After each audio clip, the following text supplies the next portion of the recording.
Hello student, how are you? I hope all are fit and fine. In last video we were doing about the why we adopt FPTP system. हमने first past the post system को adopt क्यों किया, उसको क्यों अपनाया, उसके बारे में कर रहे थे. And today we were do about the reservation of constituency. आज हम जो करेंगे वो रिजर्वेशन ऑफ कॉन्स्टिट्यूएंसी यानी कि जो हमारे चुनाव क्षेत्र हैं उसके आरक्षण के बारे में हम पढ़ेंगे. ठीक है, आप समझते हैं ना कॉन्स्टिट्यूएंसी क्या होता है. Constituency that area are selected to polled for vote.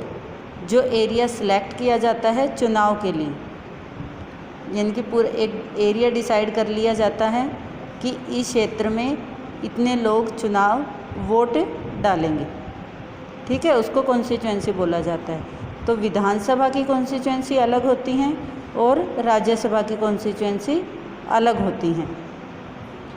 ठीक है, और हमने जैसे पीछे प्रीवियस चैप्टर में किया भी है, लास्ट वीडियो में किया भी है, प्रीवियस वीडियो में, तो उसमें क्या किया है, एफपीटीपी जो सिस्टम है उसमें क्या हो रहा है, उसमें तो कॉन्स्टिट्यूएंसी बहुत ज़्यादा है. और जबकि पीआर सिस्टम जो है आनुपातिक प्रतिनिधित्व जो प्रणाली है उसमें या तो पूरी कंट्री को एक कॉन्स्टिट्यूएंसी माना गया है और या उसको कुछ पार्ट में डिवाइड किया गया है. ठीक है, तो रिजर्वेशन कॉन्स्टिट्यूएंसी जो होती है वो ज़्यादातर कहाँ पर होती हैं, वो एफपीटीपी सिस्टम में ही होती हैं. ठीक है, यानी कि जहाँ पर first past the post system use किया जाता है, ये प्रणाली यूज़ की जाती है, वहीं पर रिजर्वेशन ऑफ कॉन्स्टिट्यूएंसी होती है. अब रिजर्वेशन क्या है, रिजर्वेशन होता है रिज़र्व कर देना, यानी कि किसी भी सीट को किसी स्पेशल पर्सन के लिए रोक कर रखना, उसको आरक्षित कर देना. आई थिंक आपको समझ में आ रहा होगा कि रिज़र्व करना यानी कि अपनी सीट रोक लेना. ठीक है, तो कॉन्स्टिट्यूएंसी से मीनिंग मतलब है हमारा कि जो हमारा चुनाव क्षेत्र है वो कुछ स्पेशल लोगों के लिए उसको रिज़र्व करना रिज़र्व कॉन्स्टिट्यूएंसी कहलाता है. ओके, अब क्वेश्चन ये अराइज होता है, why we need reserve constituency, कि हमें रिज़र्व कॉन्स्टिट्यूएंसी की ज़रूरत क्यों पड़ी. ठीक है, एज यू नो कि जो हमारी पड़ी, तो संविधान बनने से पहले, आज़ादी से पहले बहुत देश में बहुत बड़े लेवल पे डिस्क्रिमिनेशन किया जाता था, भेदभाव किया जाता था. ठीक है, कास्टिज़म था, कास्ट सिस्टम था, अब भी है लेकिन अब बहुत कम रह गया है ये चीज़. पहले बहुत ज़्यादा थी.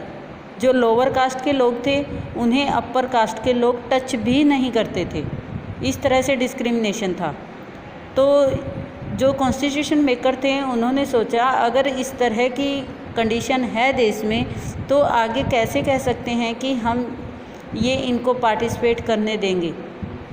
ठीक है, जो हमने फंडामेंटल राइट रखा है, राइट टू इक्वलिटी, क्या वो पॉसिबल है, फिर उसकी पॉसिबिलिटी नहीं के बराबर होगी अगर हम इस तरह से नहीं रखते हैं. तो इनको इक्वल लाने के लिए क्या सबको बराबर अपॉर्चुनिटी मिले, सबको बराबर अवसर मिले चुनाव में भाग लेने का, इसलिए कुछ कॉन्स्टिट्यूएंसी को रिज़र्व किया गया, आरक्षित किया गया. गॉट इट, कि जो कॉन्स्टिट्यूशन मेकर थे उन्होंने सोचा इक्वलिटी को लाने के लिए ये बहुत मस्ट है, तो सबको इक्वल अपॉर्चुनिटी देने के लिए, बराबर अवसर देने के लिए जो कॉन्स्टिट्यूएंसी है उनको रिज़र्व करना पड़ा, रिज़र्व कॉन्स्टिट्यूएंसी की ज़रूरत पड़ी. ठीक है, जो रिज़र्व है वो किसके लिए सिटी रिज़र्व हैं,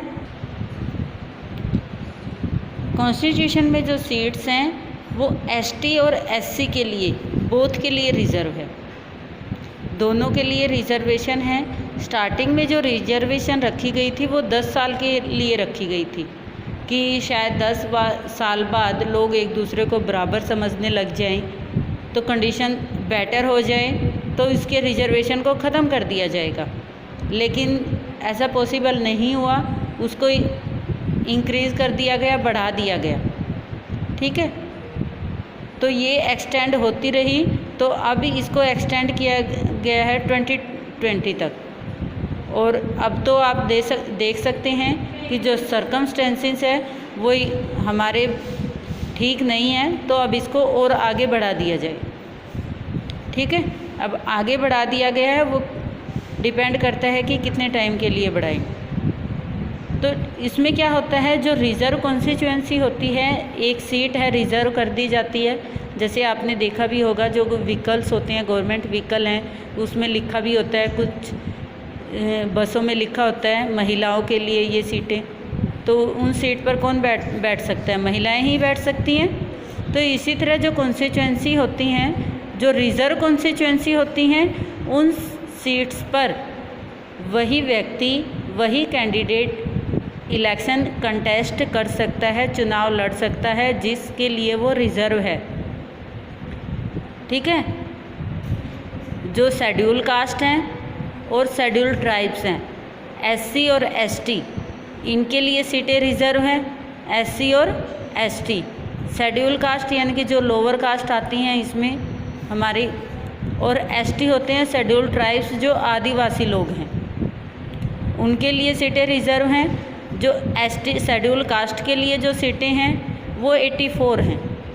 जो लोकसभा के इलेक्शन में शेड्यूल कास्ट के लिए सीट्स हैं वो 84 रिज़र्व हैं, और 47 एसटी के लिए हैं, जो आदिवासी लोग हैं उनके लिए सीटें। ठीक है, जो भी कॉन्स्टिट्यूएंसी रिज़र्व होती है वहाँ पर उसी कास्ट से बिलोंग करने वाले व्यक्ति कंटेस्ट कर सकता है। वहाँ पर जनरल कास्ट कैटेगरी में जो व्यक्ति आता है वो इलेक्शन नहीं लड़ सकता, चुनाव नहीं लड़ सकता। Got it. लेकिन वन मोर थिंग हेयर, एक चीज़ और है यहाँ पर कि जो रिज़र्व कैटेगरी है वहाँ पर जनरल कास्ट का व्यक्ति है वो चुनाव नहीं लड़ सकता, लेकिन जो जनरल सीट है, ठीक है, जो रिज़र्व कैटेगरी की सीट नहीं है, वहाँ पर सभी व्यक्ति चुनाव लड़ सकते हैं। ठीक है, वहाँ पे ये बाउंडेशन नहीं है कि जनरल कास्ट का व्यक्ति ही चुनाव लड़ेगा। Got it. तो जो लोकसभा की सीट्स हैं, टोटल सीट हमारी 543 हैं। 543 में लोकसभा में 84 रिज़र्व हैं, किसके लिए, शेड्यूल कास्ट के लिए, और 47 हैं किसके लिए, एसटी के लिए। Got it. तो ये सीटें डिसाइड कौन करता है, कौन रिजर्वेशन करता है, कौन जो इनका परिसीमन करता है, यानी कि जो कॉन्स्टिट्यूएंसी बनाता है कि ये एरिया इस कॉन्स्टिट्यूएंसी में आएगा।